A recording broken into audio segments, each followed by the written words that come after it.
Kuishi familia au jamii moja sio kigezo cha kufanana tabia. Inawezekana kabisa mkatokea jamii moja, lakini kila mtu akawa na tabia zake. Katika jamii ya ndege kuna ndege tai ama eagle kwa lugha ya Kimombo. Huyu ana tabia za tofauti sana kuliko ndege wengine, hasa katika muktadha wa mahusiano.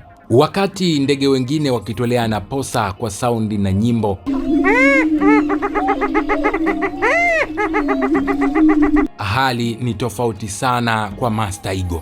Dume hupitia mitihani migumu sana ili kusikia neno yes I do kwa tai jike. Jike hupaa juu sana akiwa na kijiti na akiambatana na dume, kisha hukiachia kile kijiti chini, na kisha dume hulazimika kushuka kukitafuta kijiti, na kikikosa ubachela unaendelea kama kawa, lakini akikipata ndio taratibu za ubwabwa sasa na ndoa zinaendelea.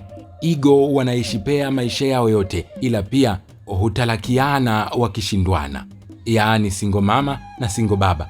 Wanawake ni wale wale, haijalishi awe mdudu, ndege au mnyama, wote wanafanana tabia, yaani anakutuma kwanza ukatafute, ukijipata ndio utampata. Wabadu wakatabahu fakiri. Langu jina ni JJ Ephraim na hii ni Funny Fact.